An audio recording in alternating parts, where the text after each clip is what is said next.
Looking around, I finally see I think I need a change. The rat race, I wanna flee, my world I'll rearrange. I'm getting back to the roots of how it's meant to be. Growing gardens, picking fruit, racing livestock, living free. It's a modern homestead. Build a modern homestead. Welcome to the Modern Homesteading Podcast. I'm your host, Harold Thornborough, and today I'm joined by Dwayne Legro. Dwayne has a great YouTube channel called Off Grit. I love the name, and he's doing some really cool things, and he's doing it in a place that I probably wouldn't want to do it. You're doing it out there in the drought lands of Arizona, right? I mean, Dwayne, why don't you take a minute and just kind of let people know who you are and kind of what you do there. All right. My name is Dwayne Legro, and I call myself an off-grid homesteader. And I do my homesteading out in southern Arizona. It's Cochise County. It's a high desert. We're at a 4,200 foot elevation. So it's definitely a different climate than I think most people would be accustomed to. Yeah. So, but I did grow up Northeast Ohio, and I moved out here when I was like 19 years old. Oh. So I've been in the desert longer than I've been, that I grew up in Ohio. So I am familiar with that type of weather, but I don't miss it, to be honest with you. I've kind of gotten myself acclimated to this. So yeah, that's what I do. I'm building a homestead from the ground up out here.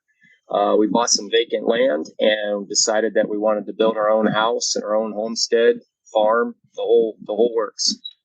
That's awesome, man. So yeah, I mean, it sounds like a challenge. I mean, being out there, you're right. There are challenges everywhere you homestead. Ohio, I mean, with winters and things, I mean, there's definitely a challenge, but water does seem to fall from the sky here and water our stuff, which is kind of nice. I'm in Indiana, so I'm real close to there. And, it's different. The soil's probably more, it's probably better for growing. The rain's actually kind of nice. You've had to work with your stuff a lot probably to get it ideal. I want to hear all about that. I want to hear about some of the things you're doing, because it sounds like you're doing some pretty cool things with some unique challenges. And I will admit, I think a lot of folks that listen to this podcast, they know what we talk about a lot is our own experiences. Rachel, who's my co-host, normally she's up in Michigan. I'm in Indiana. Mm-hmm. We don't talk about a lot of the things that you're dealing with. Right. I'm definitely anxious to hear a little bit about that for folks that are more in that kind of a climate, because it is unique. It's not what we deal with here. Let's talk about, if we could first, maybe rainwater. What do you do to water your plants? Well, when you buy property out here, you either, specifically where I'm at in this county, everybody here has a well, or they haul water, mm-hmm. or you do water catchment. Right now, what I do is I do mostly water catchment. And if I have to, I can haul water. I don't have a well yet. And we're still deciding whether we even want to go that route, because it can be pretty expensive. So water, the wells can be anywhere from, 300 foot to 700 foot deep out here. And they get pretty expensive. Oh, yeah. So right now I'm doing water catchment. I've been living off rainwater out here for the last 7 months. How long have you been out there? You've been out there a couple of years building this homestead, right? I'll be 2 years at the end of this June. So I haven't lived out here for less than 2 years, but we bought the property, and I was doing like weekend warrior, where I would just come out here when I could, drive out here, stay out here for a couple days, do as much work as I could, then go back and forth. So, we made the move at the end of June, right at the beginning of monsoon season. So that was interesting. Was it vacant land, or was there a house on the property, or? No, it's completely vacant land. Of course, you get a really good deal on property out here. Land's very cheap, as you can imagine, but it's vacant desert property. So, you're dealing with, you got to decide like what your plan is. And so, we contemplated having a house built. But one of the reasons that I don't know if you've heard of people doing this out here a lot. You might have seen a few people where we're at in this county, Cochise County in Arizona. We have this thing called the owner builder opt out.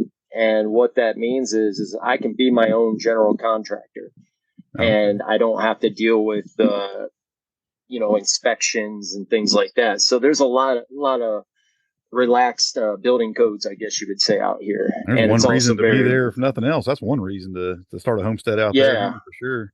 Yeah. So there's actually a lot of people doing what I'm doing out here. There's a whole network of people that do this kind of stuff out here, but we're pretty spread out. It's a big county. So, I don't ever run into any of these guys, but there's a lot of people doing it because of the relaxed building codes. People move here from all over the place, but they also see the challenges of this desert too. I think that can really hit you hard. If you're not used to this, it'd be like going anywhere, it'd be like me going to Alaska. If I went to Alaska, man, I would be in trouble, because I don't know that environment. And so out here, like you said, water's the number one thing. That's the very first thing you got to think about, when you're living in the desert, is what are you going to do for water? So, and with our rainfall here in Cochise County, we get, anywhere from sometimes I would say 7 inches to 14 tops, per year for rainfall. So, most of the time we're in the 10 inch range for rain. So, and when we do get the rain, it all comes at once. So we have monsoon season that, will start at the mid-June and it'll go all the way through the end of August. And that's when we're going to get almost all of our rainfall for the whole year in that time period. And so what challenges that brings, of course, is that if you're going to live off rainwater, you can't just have, say, 1,000-gallon, storage tank. There's people out here building 25,000 to 30,000-gallon tanks because all that water is going to come at once. So you have to have a way to store all that water. Yeah, a couple IBC totes aren't going to do it. Yeah. No, I mean, you do what you can, if that's what you can afford initially. But if you're going to have a long-term strategy out here for that, you're gonna have to invest in some infrastructure for sure. Something that really catches people off guard out here is they don't realize the temperature swings that we get in a very short amount of time. So it can be 70 degrees, at noon, and then it could be 35 degrees, at 1 o'clock, in the morning, 12 o'clock at night. So we get these really big temp swings in a matter of hours. And so it really, can wreak havoc on your body, if you're not used to it.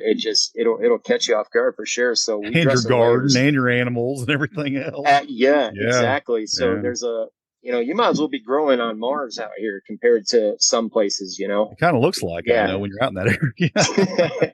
Yeah. But when the monsoons come, it's amazing. I have pictures of the property when we get the monsoons. It's all green here. We got all the trees are growing. And then now it looks like, a hellscape. There's just nothing out here. It's pretty crazy. Yeah. So I guess I should back up a little bit and we jump straight into the rainwater. I took you straight there, but because I was just curious about that. But what even led you into this lifestyle? What made you not even just homestead where you are, but made you want to be a homesteader in the first place? Well, so that one, I got to go back a little further. So I started gardening as a way to deal with depression because I had read an article somewhere about it, and I was dealing with, kind of the feeling like I used to fight. I was a mixed martial artist when I was younger, and I did that. I was moonlighting doing that while I was working at the state prison out here. And so it was something that was a big part of my life. It was something that I did, I just lived it. And all of a sudden, I start getting injuries. You start getting older. You realize, you're just not going to be able to do this anymore. And so I really, instead of just continuously training and not competing, for me, it was better just to get away from it completely, the sport. But when I did that, I stopped working out. I stopped doing all the things that were keeping me healthy and just kind of got into this funk, this real, just a depression. I was feeling down all the time. And so I read an article somewhere, I don't know where, but basically saying that they're finding out studies that gardening helps with depression and all that. So that was my gateway into homesteading. Really? And then That's different. yeah. Yep. And then and that's where I met my wife, when I was fighting and everything. So, and we're still married. And so it was a big part of my life, and I'm very thankful for what it brought me. And it actually, I use a lot of similar approaches out here, the mindset, of competing and things like that. So I really just dove into gardening. And out here, as you know, it's challenging to garden out here if you're new at it. And at the time I was living in Tucson, which is way hotter than where I'm at now. And, of course I suck at it. I couldn't grow anything. Because I fell into that mindset. I think a lot of new people do, where I was like, I'm just going to grow what I want to grow. So if I want to grow tomatoes right now, that's what I'm going to grow, kind of thing. And that's the first mistake, right? You start realizing, like, oh yeah, there's seasons to this stuff. Like you can't just grow. Try to grow some lettuce in the heat of summer, or something like that. Right. Yeah. That's how I approached gardening. I was like going to impose my will on nature, and that's when I realized, that, okay, there's a big learning curve here. So I started off that way with gardening. And then as time went on, I started listening to podcasts, watching YouTube videos. Those are probably the main sources for me to where I really started discovering homesteading itself.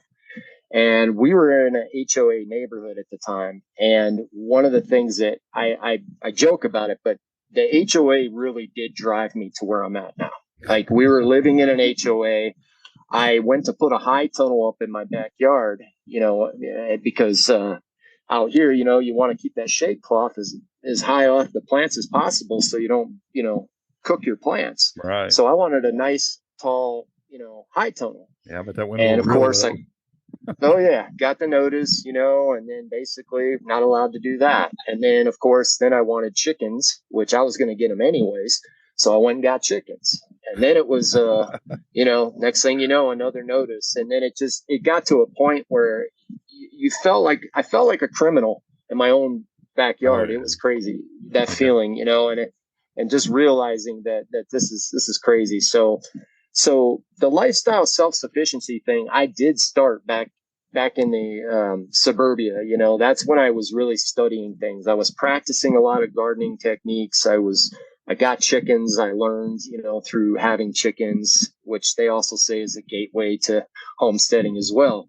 And then we ended up listening to another podcast about buying land. And my wife had discovered this podcast, and we were saying, let's buy some land. And so what we did was we sent out a bunch of letters, like, handwritten ones. We didn't just do the form ones that you probably get for your property or something, but we sent letters out to people, and eventually someone took us up on it. And that's how I ended up with this property. Nice. So your wife was completely on board with homesteading as well at this time. You guys both kind of into it. My wife, okay, so she's a research scientist, so she's full time doing that, and she has to travel and stuff. So she tries to do this when she can. Yeah. She loves it, but she loves being outside and being around nature. But right now she's got a really good career, so it's kind of hard for her to dive into this completely, but yeah, she was all on board with it. That's what's cool. She's always on board to do whatever, she's very adventurous that way. So yeah, she was all for it. It was basically her idea to do the letter thing that we did, and basically you just went on the, look at parcels online. I think every county and state has it differently, but there's a parcel map here.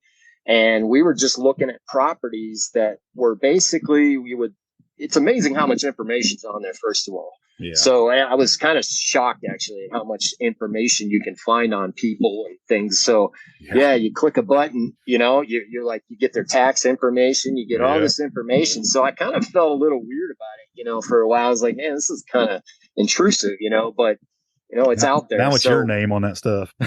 Right. Exactly. So, and I get the letters now, so anyways, we found a couple parcels that looked like it was owned by this was owned by a church, the property that we had. Basically what had ended up happening is that someone had gifted the property to the church.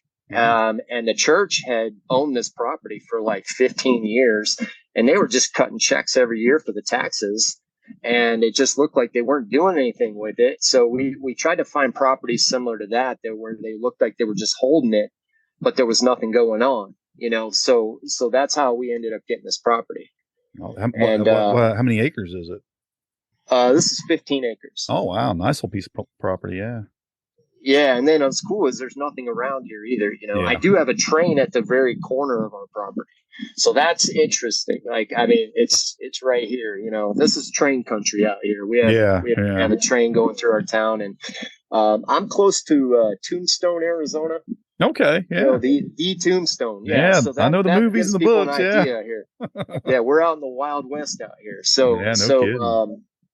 yeah. So we don't have anything across from us. We have state trust land to the other side, and we have, you know, I don't have any real neighbors out here. My closest neighbor's about, you know, 3/4 mile up the road. So yeah, it's nice. You know, it does take getting used to with the train though.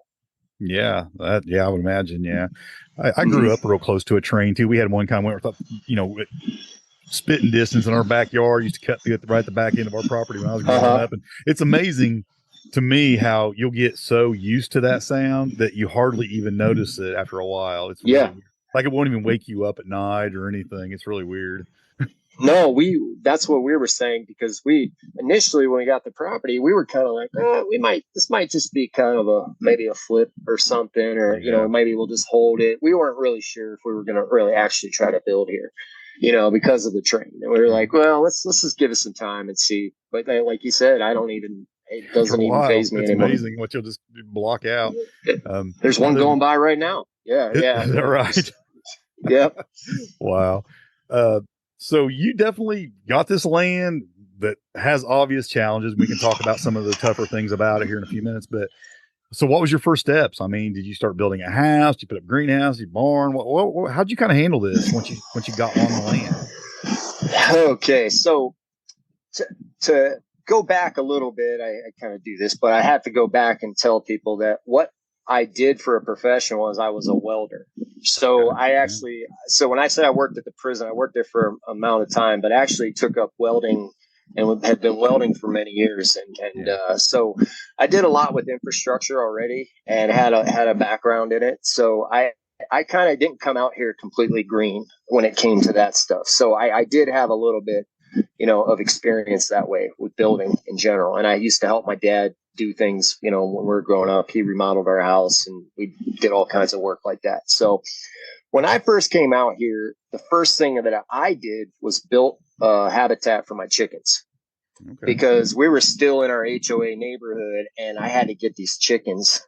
You know, I just kind of threw myself into it. And I said, all right, I got to get these chickens out of here, man. Because it's, you know, it was causing problems and we didn't know how long we were still going to be at the other house. Okay, let me stop you just for a second. How far away from your house is this piece where you was living then?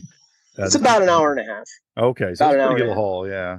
Yeah. So it's not real close, you know. So it's quite a bit of a drive back. So when I come out here, I would stay out here for 2 to 3 days at a time. Okay. And you know, I'd sleep in my car. I'd sleep in a tent. You know, so I mean, I got pictures looking back where I was out here in a tent.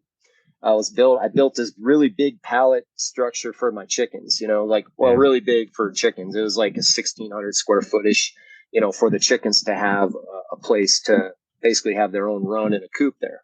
Yeah. So that was the very first thing I built. And then right after that, I built an earth bag building, which I built it with sandbags.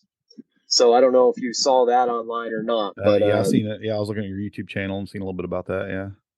Yeah, so basically, it's kind of a trendy thing out here, people building with these things they call earth bags. And so what I did was I took sandbags to just give other people an idea of what it is. Took these sandbags, filled them up with dirt, and filled up about 1,000 of them, and made a building out of them. So put a little foundation underneath it, and just build an outbuilding out of them. And took me a while. It took me close to a year to get that building done. But yeah, that was the next thing I did, because that was what we decided we wanted to build our house with these earth bags because, you know, thermal mass, for anybody who's not familiar with it's a big thing for us out here because, you know, that's the ability to hold heat. So, you know, if you have a building with a lot of thermal mass, that means that basically the building itself can hold the heat before it gets into your house. So it basically keeps it cooler here in the summer. Yeah. So is it working pretty well for you? It is. Yeah. Yes and no. There's a couple things I learned in the process, but that goes back to why I built that first. Because one of the things that I realized, I said, okay, if I'm actually going to try to build my own house out here, which is what I'm taking on now, I can be a general contractor out here, so it means I can hire out things, whatever I want to hire out. Like we had somebody put our septic in, for example. I had a company come out here. They did the septic. It's done. I don't have to mess with that. So I decided, okay, well, what part of the house do I want to take on? Do I want to take on this, that? So I said, I've never built a house before. So I think I should probably start off by building a couple buildings first just to see how this goes, because maybe I completely suck at it, and it might not be a good idea to just start right on your house. Right. People do that out here. It's actually crazy, but some people they'll start right on their house. No experience, and so I wasn't learn as you go, I guess. Yeah, right. Not something I wanted to learn as I go on my house. So I said, all right, I'm gonna try this first on this outbuilding, this earth bag building, and see how this goes. And then, like you said, see how it works out. Like, how is this thermal mass? Like, how does it work? What are the temperatures like? So yes, it does work. It stays a very consistent temperature in that building, which is really cool. And that's without adding heating or cooling. So like right now it's 60 degrees in that building, whether it's 30 degrees outside or 70 degrees outside. So I can go in that building anytime right now and it'll be the same temperature. Now, the trick is that building will also, throughout the year, the temperature will raise in that building based on like the soil temps out here. Because I didn't add that it's also partially in ground. It's like 3 feet in the ground. So when you're in there, it's like almost a mirror of what our soil temps are out here, so I can get an idea and say, oh, all right, our soil temps are around 60 degrees now. So now I can start planting. So that's kind of cool. So what I've been doing is just keeping track on an Excel file of the temps in there, the beginning of the month, middle of the month, end of the month, and just use that, to see, okay. Yeah. So the only thing about those types of buildings is they're terrible insulators though. So they're, they don't have any R value, really. I mean, they have some, but not a lot. So, the ideal thing to do would be to build something that has thermal mass and also insulation, on the inside walls. Yeah, inside walls. Yeah. Yeah. So that's what we're going to end up doing on our house. But yeah, I wouldn't have known that had I not built a building like this first. I've seen the people, like do the tires, pack them with with sand and dirt and whatever, and do the tires that way. And that seems like they always just don't put any insulation on top of that, like, because I guess I thought that insulated as well as the thermal mass. Seems like it works pretty well in those kind of climates like yours. I didn't know if there was a difference in that versus the bags of what it would do, but I was curious about that. No, it works, like I said, but it just depends on how much comfort you want. If you want, it's all just comes down to what your preferences are. And for me, when I'm sleeping at night, I like to control my temperature. I want to know that I can, choose the temperature I want. So, definitely want to try to go ahead. No, I was just saying, you're completely off grid. You don't have electricity running to your property other than maybe solar panels or whatever. I mean, you're doing everything yourself, right? Yeah. 100%. Yeah. So that was the next thing that I did out here. Once we moved out here was I set up our solar. Okay. When I say set up our solar, I mean, I bought all the parts, all the components, all the batteries, the solar panels, and I did it all myself. So I have a power cart. Right now I'm in an RV while we're building our house. So I basically live in an RV, and I set up this cart. I welded a cart together, and on the cart I have my lithium batteries on it. I have my couple inverters. I've got all the components, my BMS, everything hooked into my solar panels. So I have a 3.5 kilowatts worth of panels. I have a 6,000 watt inverter, and about 14 kilowatts of battery. You know, so between all those, and that we're probably going to add more battery and more panels, you know, for the house itself. But right now it's working. How many? I'm seeing a picture behind you right now. Are those your solar panels I'm seeing a picture of? Oh, that was a side gig. Yeah, that was actually that's for a well pump. Yeah. Okay. That's a lot of solar panels, and I'm seeing in that picture. Yeah, but I actually do have. I was trying to say I'm not even going to mess with this because I'll screw something up. I just thought that might have been it. But no, but the power card itself. Yeah, I have about, how many panels do I have up? 14 panels right now, 250 watt panels. Right. And I would like to double that capacity. And I'm in, you know, we're in like what they call the Persian Gulf of the sun out here. So, you know, for us, I mean, solar is the way to go. For sure. Out there. Yeah. Yeah. Yeah, I would imagine where you're at, it could be. I mean, people do it, but man, wintertime would be. Yeah, wintertime we get days with just gray skies, and you don't hardly see the sun. So yeah, it would be brutal in the wintertime. Yeah, I've followed some people that do this in the winter, and it's they got a lot of panels. So yeah, you know, because you need a lot of storage, a lot of storage batteries too. I mean, that's what I think it's more about. You know, really be able to store that and use it when you don't have sun, and be able to just kind of hold on to it. I think that's the bigger key even here. Yeah. Yeah, that makes sense. Yeah. So you got your solar going. Now that was a learn as you go. I mean, you didn't have any experience with solar, right? You just kind of learned that as you went. Yeah, just learned it as I went. I mean, I should add that I did set up a smaller system before I got to this system. Okay. That I played around with it. So when I was coming out here doing the Weekend Warrior thing, I actually bought a few panels, got a couple used batteries, you know, just to learn how these components worked, you know. Got my little inverter and the charge controller, and just, you know, to piece it all together to figure out how this worked. And then after that it was YouTube University all the way. And it works, doesn't it? You can learn a lot. It sure does. I mean, I'm still alive. Yeah, so I've had this running for over a year now, and it's been great. So I just control everything from my phone. I can actually just go on my phone and check my BMS, see how everything's doing. So it's kind of like you're your own power company. What kind of internet are you running? Because I mean, I'm talking to you on video, and it seems like that's working pretty well. How are you doing that out there? Well, yeah. So the internet, a lot of people do Starlink out here. Yeah, which I do not. But right now, all I'm using is my cell service talking to you, but I have a booster.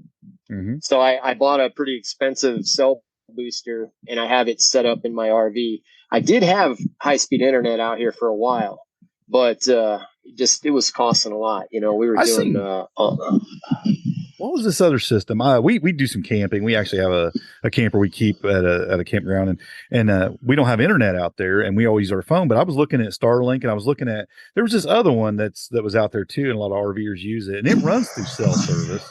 But it was an unlimited one. I can't remember what it's called now. I might have to look that up and put that in the show notes if I think of it later.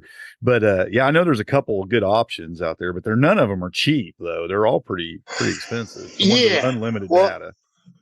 Yeah, that's the thing. I mean, it's just for me, I mean, I can load all my stuff on YouTube out here. Just as long as I'm close to this booster, I got full bars right now. And so, you know, it's really working pretty well. I mean, it just depends. Like if you're, you know, like my wife, for example, she has to go into the office for internet because, you know, she's doing constant meetings like this all the time. And so she can't be relying on a cell phone service to power the internet. So, you know, luckily for her, she has an office.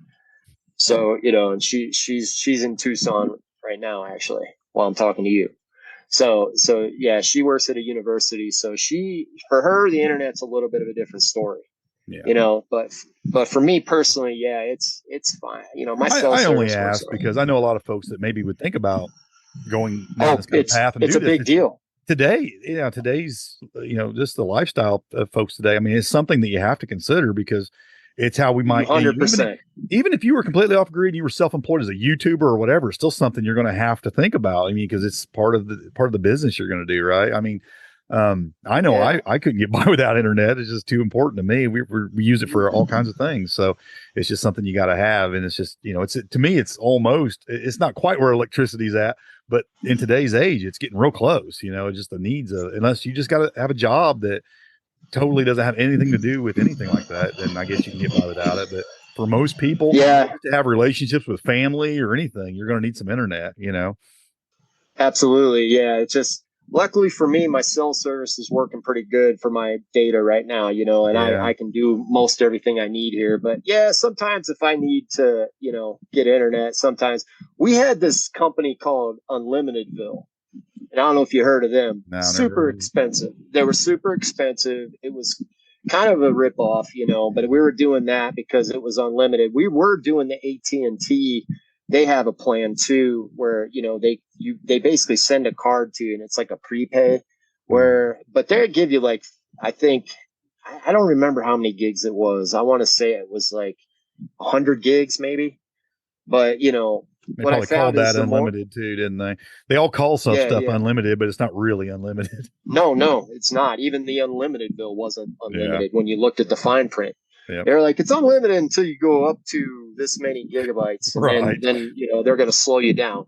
Yeah. So, but yeah, it's been working good for me. I can watch Netflix and stuff on my phone, but Nice. eventually we'll probably end up with Starlink. I think that's what we're going to go with out here. Yeah, it seems to be the most reliable. Well, you got your water collection, you got your solar, you had a septic system put in, you got internet, you got everything you need there, or what else? What else you been working on? Oh, a garden yet? You got a chicken coop? You're making progress here. Yeah, we're making progress. No doubt about it. It's a grind. I mean, it's definitely a grind. I have to, I took time off work right now to do this. Like, I'm not doing any, side work or anything really, except for the thing you see behind me. I do a couple side jobs, but now the idea is I was going to start a farm out here. I wanted to actually make a living farming, but that's a very broad statement though. It's like, oh, you're going to make a living farming. What does that actually mean? So or cattle. Anything right. Exactly. So that's been part of it, is kind of like narrowing it down to what I want to actually do out here for money, because otherwise I'm gonna have to go back to doing some welding and stuff too, because I've been taking my time doing this full time. We saved some money, came out here, and the money starts to disappear. That's another thing. You need to know your budget before you come out and do this kind of thing. Yeah. So, but we're okay. It's just that, the idea though, to stay on track with my plan, is that I need to have a farm, up and running here within this next year. So right now I'm going into the peppers, the hot peppers. That's what I really want to do. That's something I'm passionate about. Down there, that's ideal. That's the ideal crop down there, really. I mean, as far as being able to grow it anyway. Yeah. So that's what I'm doing right now. In fact, right now I'm germinating. I went online to a seed company that specializes in hot peppers, and got all the super hots, and out here there's a thing called a chiltepine. I don't know if you're familiar with the chiltepine. No, never heard of that. The chiltepine, for Hispanic culture, it's like the spice. Like that's like, if you ever meet a Mexican out here, every single Mexican knows what a chiltepine is. It's part of Sonoran cuisine. So basically, it's this tiny little pepper. It's a circle. And let's say they call it a bird's eye pepper, and they call it the mother of all peppers because apparently this is the only native pepper plant in the United States. So they grow in the wild out here, in certain spots here in southern Arizona. Anyways, it's a valuable pepper. It's a very valuable pepper plant, and I used to sell them on the side when I was living in Tucson. So I started collecting some good seeds for these chiltepines, and that's something I want to get into as well. Is it a really hot pepper? Or? It's pretty hot, but it's not like super hot like the super hots. It's just it's just a spice that everybody uses out here that eats Sonoran cuisine. So I discovered it because I had a lot of Mexican friends, and they would say, they'd be like, "Oh, you need to try these chiltepines," and I didn't know what a chiltepine was. I'm from Ohio, so I was like, "All right, what's a chiltepine?" And yeah, they hit you hard when you first bite into them, but the heat goes away quick. It's not. What's It some of the hottest fast. peppers you're growing? Oh, I got, some Carolina Reapers. I got all the, the scorpions, the different types of scorpions, Like my nose the sweat just seven thinking about it. pots. Yeah, the 7 pots and all that. And I'm also growing moringa trees. Are you familiar with moringas? Yeah. Yeah, so I'm growing some moringa trees out here as well. So Nice. Yeah. so I'm going to experiment with a few different things this first year. So that's what this first year of farming is for me, is to just kind of put my hooks out there and try a bunch of different things growing. I've always heard that you should grow your passion first, is what I was hearing, with farming. It's like, hey, if you want to start some type of a farm, you might want to try something you're passionate about. So for me, it was peppers. I like. If you're not going to have fun doing it, why do it, right? Right. Like I wouldn't be having fun with cattle or something. It's just not something I'm into. Yeah. What's your market plan down there, though? I mean, it's probably not a farmer's market area, is it? It's probably more like selling to.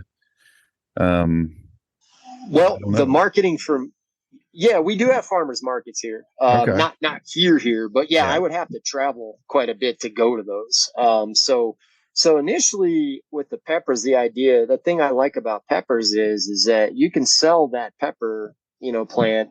A lot of gardenings like this, you can sell at any stage.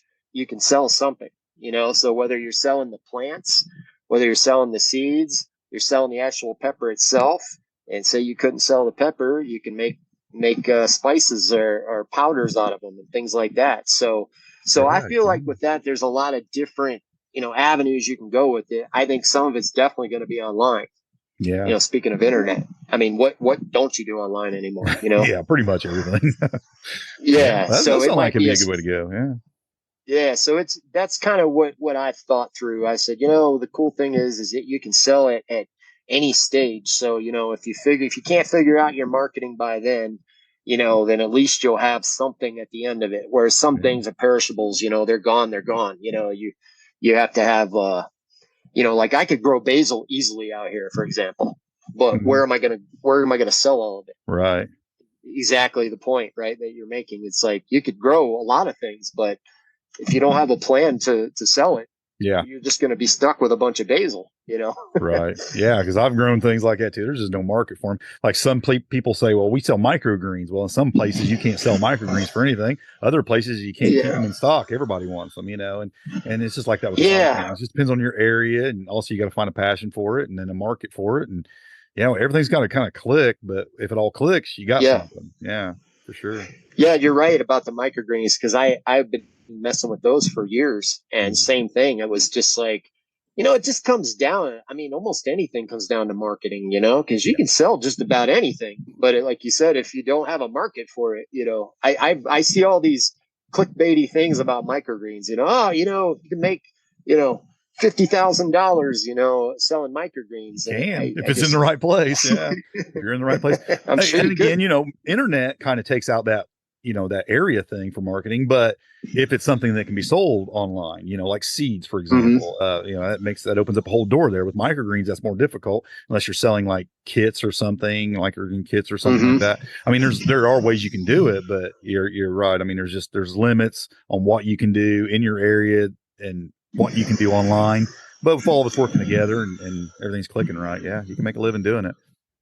Yeah, and I can always fall back on the welding. That's one thing, is having a trade, is nice, because I can always fall back on it. I don't have to worry about, if it really comes down to it, I'm like, well, time to load up the machines, and start I do the business. same thing. We do a lot. I do like a bunch of different things to make money. I drive trucks still for a couple days a week, but then we do, I will work on some cars, and I will, sell some products from my garden, and I will, I do things online with the podcast and with blogging. And then I also have like a laser engraver engraver and we do some laser engraving, and we I just had do a one of whole those. bunch of things. Yeah, and it's just fun because you're doing a whole bunch of different things to kind of bring money into the home, and you're diversified and you're not depending on any one thing, but yet you still make a decent income. And if one thing goes away, maybe you can pick up the other things to kind of go with it. And it's a good plan. I like it. You feel more secure like that.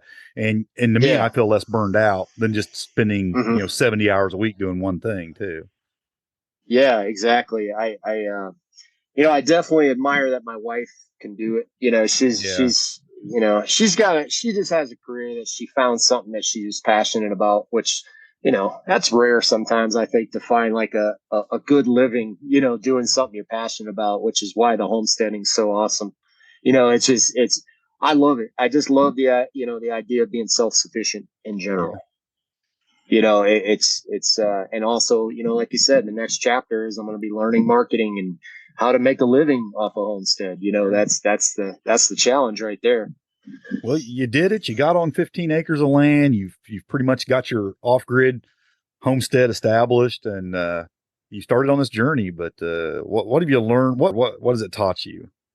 Well, to answer this question, let's see. I would say time management for me specifically. Yeah.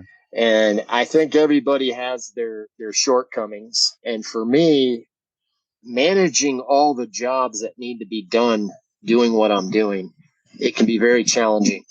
And you have to be good at delegating, and you have to be good at, being very disciplined on your time, on saying, okay, every morning when I wake up, I have to go fill these sandbags because they're part of my house. Doesn't matter how I feel. Doesn't matter, what the weather's like. Doesn't matter anything, because I look at it as if I am my boss. That's what working for yourself is. So, and luckily, like I said, I've been working for myself for a long time, so I've already learned that.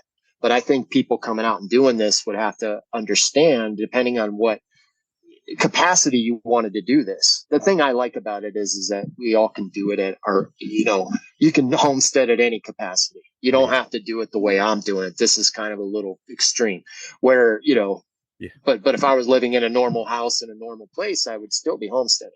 Yeah. I still love it. So, but for me, time management has been a big thing. Like, it's just learning how to manage my time and to make sure that I'm not spreading myself too thin with all these different projects. So that's been the challenge for me. That's been like probably maybe the toughest thing you've had to deal with, or I think so. Yeah. Because everything else, I kind of, the weather and all that, I've lived out here for so long. I was already kind of, aware of what was going to happen out here. For me, running a homestead is it could be challenging, if you're doing it all, if you're trying to do everything yourself. What's your favorite thing about it? I mean, is it just the freedom, or is it just enjoyment of it? The physical activity has been my favorite thing, because like I told you, I had a very physical, youth where I just always like to be moving and like to be doing things. Like, this is the most I'll sit all day, is doing this podcast, but as soon as I'm done, I'm out there. I'll be doing stuff until the sun goes down, and I like being able to physically work. It's just that's what I love about it. It can also be one of the more challenging things too, depending on how you feel. If you wake up and you're not feeling 100%, well, that can be a challenge too. But that's what I like. I like that freedom to be able to move around, to have space. I have found a lot of freedom in homesteading, and a lot of things that actually tie you down in homesteading, but to me, it's in a good way. It's like, I find I can't go away from the house for as long. If you got animals you got to feed, you got things you got to do. And I mean, I know you got chickens. Don't you have rabbits too? I thought I seen something about rabbits too. Yeah. I do. Yeah. So, I mean, there's animals that tie you down, and things like that, That's funny you bring it up. That just happened to me. Like, my wife, wanted me to go with her on a trip for a few days, and it was a logistical thing.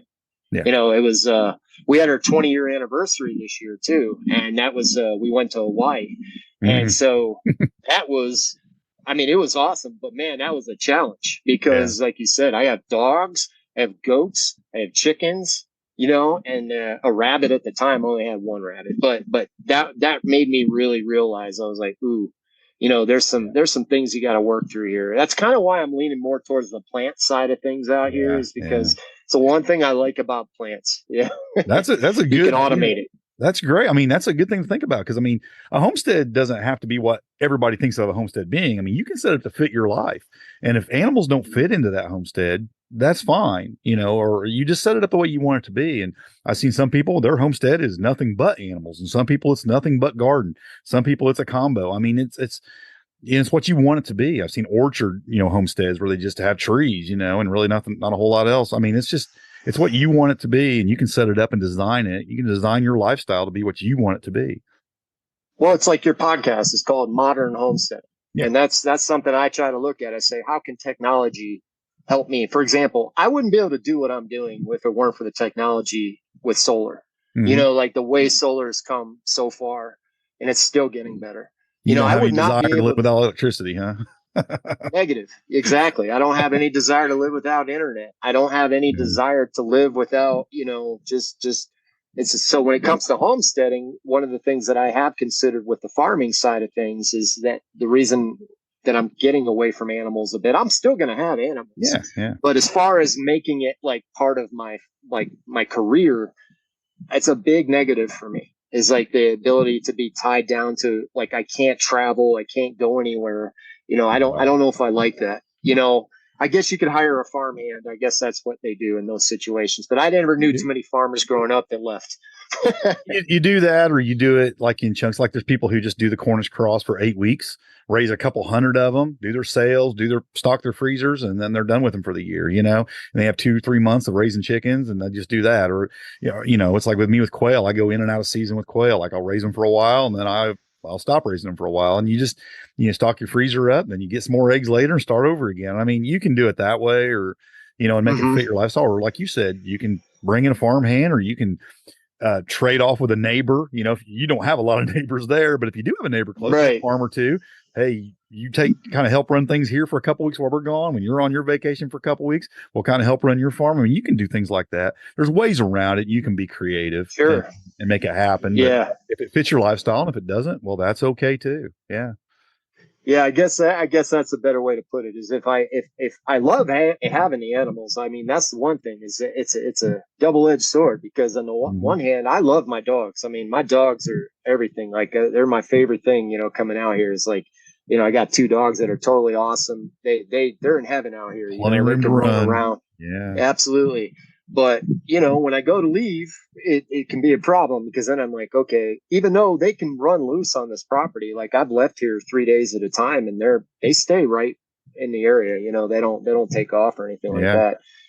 But, it's still a logistical thing. It's like having kids, basically, and you got to go, all right, well, how are my dogs going to eat, or what am I going to do about that? What am I going to do about their water, that kind of stuff. But yeah, I mean, you're right. I'm sure there's so many people out there that probably listen to this and say, well, I do it all the time, with their animals. Like you said, there's probably people that have figured out all kinds of hacks, you said, just seasonally doing it. But it is a question that comes up a lot. I see it popping up a lot. What do you do for when you want to take a vacation or get away for a little while? And people ask that question all the time. Maybe they've only been doing this for a year or two, and now they've just now really started thinking it through. Like, oh, now I didn't even really think about this. But what do we do when we want to take our 2-week vacation, or whatever? And it's something they didn't think about. So I'm glad you brought it up, because it is something to consider for sure. Do you travel? Like, do you guys go on vacations, or we do not? Stay? Like I told you, we bought a camper, and we keep it at a seasonal campground. So we'll go away for like weekends at the camper, and that's it. I mean, we just really don't go hardly anywhere else more than a couple days. And that's kind of our vacation time. That's how we get away, and we'll go do a little fishing or whatever, but we can do it several times a year, which is nice. Yeah. Yeah. And you have, you said you have quail. Do you have a lot of them, or just off and on? Yeah. There's times I've had as many as 100 here, and and there's, so yeah, I can, but then I'll butcher them all down to nothing, and, and then start over a few months later or something. Just kind of go back and forth with it, kind of wherever my mood is. Yeah. And we got rabbits too, and do the same thing with rabbits. Yeah. So I'm going to ask you a question. What's your biggest challenge out there? Because I grew up in that area, but it's been so long, I don't know. Winter what is it would my be biggest like. challenge because I'm just not a winter person.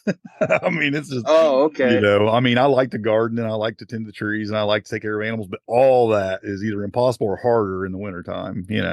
So Yeah, yeah, it's definitely the long biggest challenge. winters too, right?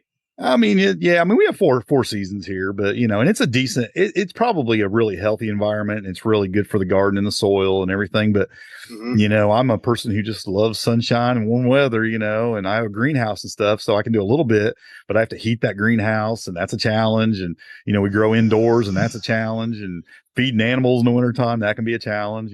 So, I mean, Mm. wintertime is probably the biggest challenge here for me anyway. Have you messed with mushrooms at all? Yeah, I put in a mushroom bed. Oh, the red top mushrooms. What do they call? I don't know. I don't know much about them. I just Yeah, know I that put I'm in a thinking mushroom about bed growing and some. grew them for a couple of years. Yeah, they did okay. I mean, they didn't do great where I had them, but I think that was mostly my fault because I didn't get the bed. I didn't keep the bed moist enough where it was at. Hmm. So I kind of suffered. But yeah, had a good little crop. But I know a lot of people do them in their pathways and everything else. Wood chips and things, and they do real well. But yeah. Yeah, I'm thinking about that earth bag building, since it's an outbuilding. What I've been doing with the temperatures, I'm keeping track of the temps in there. And what I'm thinking about doing is actually turning that into a mushroom grow room, because what you could do is you could grow the mushrooms at different times a year, different types of mushrooms that will survive at those certain temperatures. Because I looked online and I saw Mhm. there's like this chart of different mushrooms that grow in different temps, and I didn't even realize there's some mushrooms that'll grow in like 80 degrees. Yeah, it's a Like, more of a moisture thing with them, I think, than it is a temperature thing. yeah.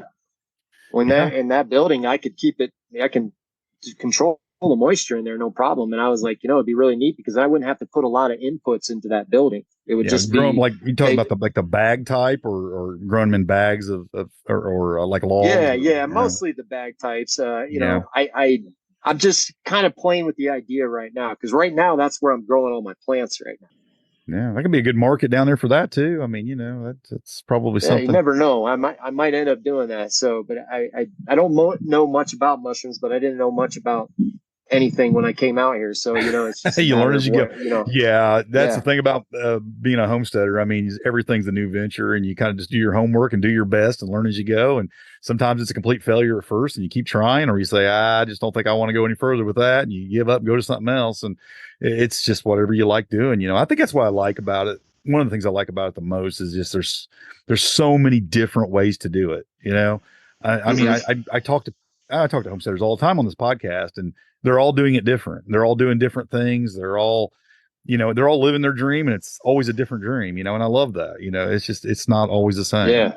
And you're doing it way Yeah. different than I'm doing it because of where you're at and just how you are. And I think that's cool. I think there's a lot of people that would relate to that more so than what they would relate to me where I'm doing it. So I think it's really great.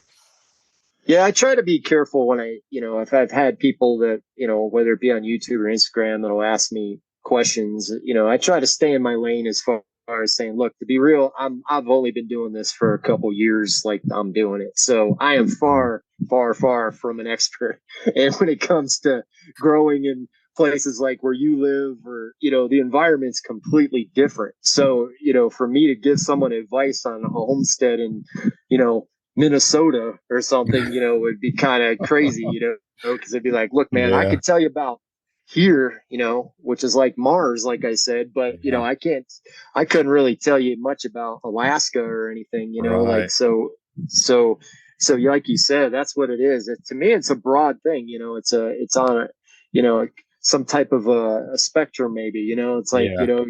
your lifestyle self-sufficiency could be, I've always said you could do it in an apartment, because Oh, you yeah. can grow mushrooms, you can grow microgreens, you can Mhm. learn, and I would say that's one thing is I'm always learning out here. That's one thing. Another thing that I really like, is that I can continuously learn while I'm doing this. Yeah. It keeps me stimulated. Sure. Well, that makes me think about, like, obviously, I think there's a lot of people listening to this podcast who maybe aren't homesteading. They haven't got started on it yet. What would you tell them to do? I mean, if they listen to this, and they go, yeah, this guy's doing what I want to do. Maybe they're not in the exact same place you are, but maybe something similar, maybe not, but they're thinking, it's just time for me to get off the pot and get after it and do this. What would you tell them to do first? All right. I'd tell them what I did. I would say that start learning now. Don't wait until you have that dream property or whatever you think it's going to be to start homesteading. To me, I go by the definition of lifestyle of self-sufficiency. Yeah. So if you want to learn something, learn it. If you're in a place like an apartment or something, go to a community garden. If learn how to grow mushrooms, learn how to grow microgreens. I mean, there's all kinds of things you can do, but don't wait to start learning something until you get to that end, whatever you think it's going to be, that utopia that you're looking for. Because I think that's a mistake a lot of people make, where they wait until they get land to learn stuff. And I'd be like, man, I was doing this years before I bought property. I mean, I was learning things a lot longer than I've been out here, and I still wish I would have knew more, so that would be my advice. Yeah. Don't make excuses as to why you can't start, and whether it's an excuse or not, but, don't think that you have to wait until you get there to start. Absolutely, man. You're singing my anthem. I say that all the time. That's exactly how I put it. Just do what you can right where you're at and start learning those skills. And man, there's so much you can do. I mean, even if you just start learning how to cook from scratch in your apartment, right, that's a homesteading skill that you will need. And just like start where you are. Yeah. Yep. Just do it all. Anything you can do right where you're at, start doing it. And then as you're able to do the other things, start doing those things and just learn all you can. And I think that's great advice, man. I love it. And that brings me to your YouTube channel. I mean, is that kind of the purpose of your YouTube channel, to kind of inspire and educate a little bit on how to get started and how to do these things? That is it. I'm just on there. I'm not a fancy YouTuber. I don't have music montages. I'm not dancing around, but yeah, it's a very simple channel. I just go through and show you what I'm doing. It's off grit, GRIT. Yeah. And I chose that because I feel that grit is an attribute, that you need to do it the way I'm doing it. So, it's something that I rely on, because things aren't always going to go the way you want. You don't have all that fancy stuff yet, but you get to a couple million subscribers, you might start dancing and stuff on there. Exactly. You're right. You're right. I could totally change that up, but yeah, for right now, it's just a simple channel. I do a lot of with Instagram too. I don't get into politics of these channels or these things. I don't, it is what it is, but those are the platforms that I use. So, that's it. I love it, man.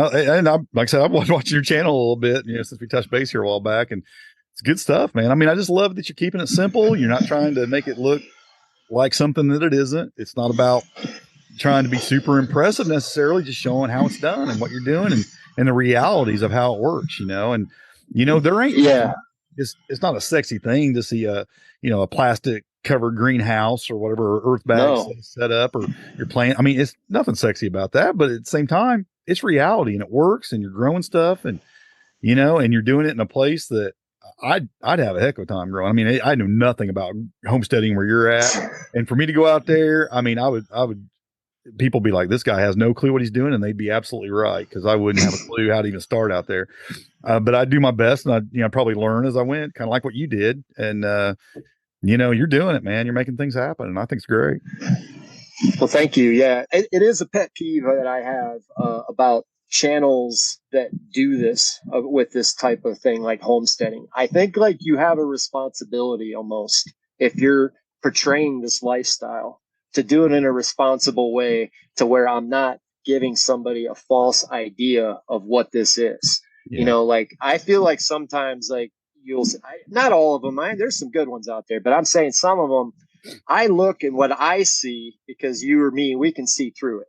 We know, because we're living this lifestyle. And I'll say, those animals are props for a movie set. Those aren't, they're not making money off of those animals. Right. So I think sometimes people can get caught up in that stuff and say, ooh, well, such and such channel says to do this, and I'm going to go buy a bunch of animals, when it's probably terrible advice.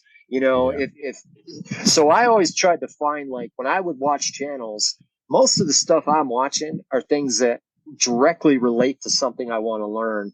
And it's always like, a lot of times they're terrible channels, like as far as like the quality's terrible, but it's like a tradesperson showing me how to do tile work. You know what I mean? And it's like they're the best channels. Like for me, that's where I get the best information. You know, so yeah. So with this stuff, I try to make it watchable, but at the same time, man, I always try to keep cognizant of that. Just to say, look, don't give a false impression of what this is, because I struggle with that myself. I've seen a lot of channels, you get on, it's YouTube, it's Instagram, it's Facebook, it's all of them. And I coined this phrase a while back. See, in the camping, we do a lot of camping, like I said earlier, and there's this thing in camping called glamping. You've heard of glamping? It's when they go. I've heard of it. Yeah, high end. There's no roughing it at all. I mean, it's all high end stuff.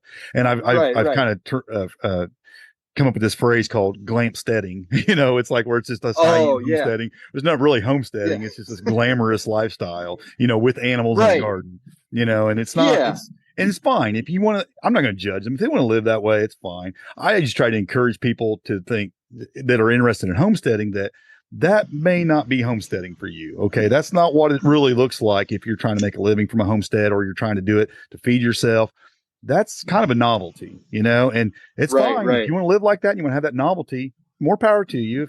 But it probably cost you more. It's probably going to cost you money to homestead rather than save you money when you're doing it like that. That's just it. I mean, that's the thing. I mean, I could see through it with the money, just because I know what it costs to do this. It's expensive. Yeah. It can be expensive. You can live cheap too, but I'm just saying, when I see some of those channels, I look at the infrastructure, I'm looking at the money, just on the animals alone. And I'm thinking, man, the feed bills must be crazy, to feed these animals, So that's really my thing. And that's why I like channels and podcasts like this, because it's like practical information, like I can get on here and listen to something, even if it's something that's out of my wheelhouse, that I think your latest one was on pruning trees or something, and it's like, what?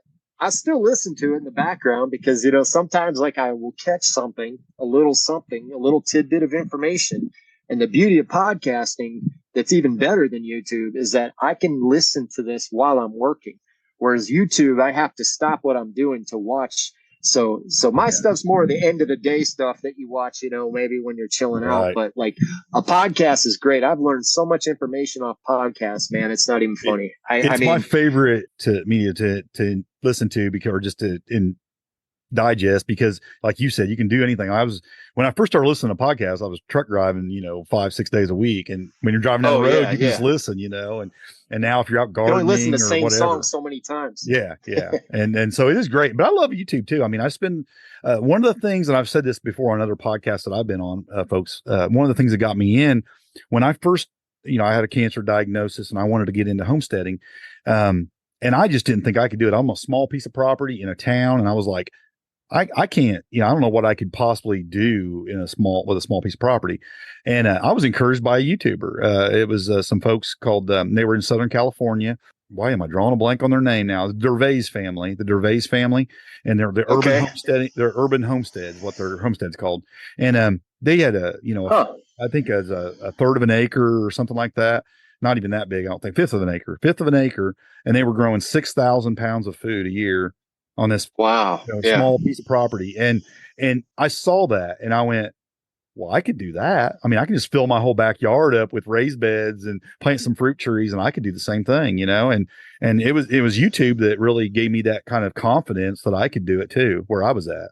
So I love YouTube, and I love that people are out there sharing their stories, showing what they're doing. And even if some of it is a little bit on the glampsteading side, I find encouragement in that. I mean, I look at that and I go, that's inspiring. If I could do it and make it look good too, that's great. If not, I'd rather just have the food on my table, it's kind of where I'm right. At. And that's another thing to consider, that's what I tell people. I say, look, I don't have anything against people making a living. It's just like you said, if they're making a living off of those channels, more power to them. Yeah. The thing, but I just more warn people to say, look, you got to take that stuff with a grain of salt though, because, you probably want to get more resources to pull from to get your information. That's another thing is I spread out. I whenever I'm researching something like with the solar, man, I was, Will Prost, of course, everybody knows that guy, but he's, there were all kinds of channels I had to go to get that information. It wasn't just one source. And I would fact check, because I'm messing with electricity. I don't want to die. Right. So I even had an electrician come and look at everything too. That was another thing. So I'm not afraid to go ask for help when I need it. To say, hey, I would feel better if you just look through everything here and tell me if everything's grounded properly and that kind of thing. That's good advice. Just expand, try to find multiple sources for whatever you're trying to learn and try to pull from them. Because, I tell my kids this, I said, you just don't understand what it was like for, say, you and me growing up when we had an Encyclopedia Britannica was our research. In order, if you wanted to learn something, you better hope somebody in your neighborhood knew how to do it. And there was no way to really fact check whether that person knew what they were talking about or not. So you just kind of, look at all the, like I was saying, look at all the wives' tales that we believe growing up. The world has changed a lot, but I'll tell you, in a lot of ways, it's gotten a lot easier. I remember when I first started driving a truck for a living. This was back in like 93 or 94. We had no cell phones, no GPS. You're stopping and using, pay phones, and you're breaking open big old atlases and maps across the dashboard trying to find your way into a place. It was a different, you didn't think it was that hard back then. You did it, but you didn't know what you didn't have. Now we have stuff that makes it, so much easier. And even with homesteading and YouTube and learning things, there's so much information at our fingertips and so many things, so many tools that make the jobs that we do easier that we just don't even realize it. You talk to an old timer, man, and they can tell you how bad, things were, or rough where things were. They didn't probably think it was nothing different. For them, because they didn't know what they didn't have. Right. So, things are, we live in in a lot of ways, a blessed time because we can just learn things, that it would have been so easy to learn 30 years ago, even. Yeah. We're doing, the way I'm doing it, I kind of laugh at it sometimes because I heard some comedians say this about the Survivor show. It's like, we do this as a game. There's people that live like this for real, I'm out here doing this stuff, but it's like, I'm doing it because I choose to do it. Yeah. It's not something I have to do this, and that's something to keep in mind too. It's like you said, the old timers, they did it because they had to make a living, or they had to eat, or they had to survive. Yeah. I know people like that even now. It's like me. I think about, I'm a homesteader, I'm homesteading and, I'm doing my thing here. I'm a little piece of property. And then I'm on here talking about it and stuff. And then I run across this family once, in person, because they don't even have internet.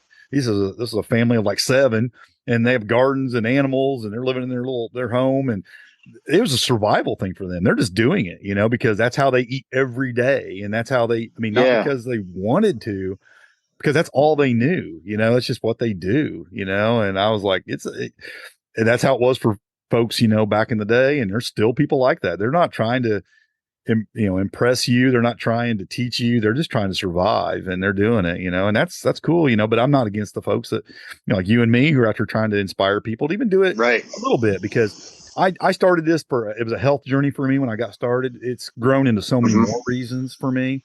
For you, it was kind of a health journey. It was about your depression. It was, and it was a health journey for you. And now it's probably turned into a lot more than that. You probably found a whole bunch of reasons you want to do it now, just like I. Yeah. And it's definitely nothing wrong with that. Yeah. Yeah, I think you're absolutely right.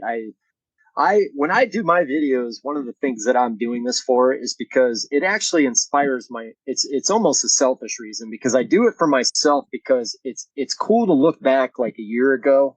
Like, I'll do that when I need motivation, and I'll look at like videos I did a year ago, or even 2 years ago, or a year and a half ago, just to see where I started. And then it's like nice to have that journal, almost that online journal. And it also keeps me motivated, because say if I get on here and I tell somebody I'm going to do something, well, guess what? I got to do it now, because I just told a bunch of people that I'm going to do it. There's a level of accountability to it, being public. Yeah, there is. Yeah, exactly. So it keeps me accountable, and it keeps me motivated to be able to have that as a journey. So I would tell people to do it regardless, even if you're not going to do a YouTube channel. I'd say, record yourself. Get over that fear. This podcast, for example, this is out of my comfort zone. I don't do these types of things, so I'm always trying to put myself out of my comfort zone and say, but if you don't put yourself out there, no one's going to know you exist. I've been doing it for 7 years and still outside my comfort zone. Well, that's what comes off more genuine, though, because you see, it's more genuine that way. Yeah, I think so sometimes, too. Yeah. Well, brother, I Yep. won't hold you up. I do want to point folks to your YouTube channel. I'll have a link in the show notes. Mhm. I definitely want people to go check it out. I think you're doing some great stuff there. You're pretty active on there. How often do you put videos out? I would say once a week. Oh. Yeah. Yeah, Maybe so I you're try to staying pretty do every active, day. yeah. Right. About once a week. Okay, great. Yeah, I mean, you're putting out some good stuff there. Like I said, they're going to see the real thing. They're going to see what it's like, homesteading where you're at, and I think you're very encouraging and inspiring. And I think some folks, even if they're not living in a place like where you're living, like I don't live in any place like you're living, but I find it inspiring, man. And I just love that you're getting out there and you're doing what you have to do every day to homestead where you're at and to do it the way you want to do it. And and I think that. I wish you nothing but success because I think you got some big plans there as far as finding your product, your market, your what you're planning on doing, and I hope you can turn it into a full-time thing. And for sure, I think it's going to be something great for you, no matter how it turns out. Awesome. Well, thank you very much for having me. Well, it was a pleasure, man. And anytime you got something else you want to talk about, you get the market going on them peppers, you want to come on and talk about that, whatever. We'll have you back on to talk about hopefully the next time I talk to you, I'll be wearing a nice shiny suit and I'll be marketing, nothing but marketing. All right, man. Great stuff. Well, thanks for coming on. All right. Thanks, man. All right. Bye. Looking around, I finally see I think I need a change. The rat race, I wanna flee, my world I'll rearrange. I'm getting back to the roots of how it's meant to be. Growing gardens, picking fruit, racing livestock, living free. It's a modern homestead. Build a modern homestead. A lot of folks don't understand why I wanna live this way. They've never eaten from their land like we do here every day. Snapping beans like Grandma did, sitting on her front porch. Hunting and fishing like a kid once you've done all of your chores. It's a modern homestead. Build a modern homestead. Country or city, there's a way to make this change. You gotta start today.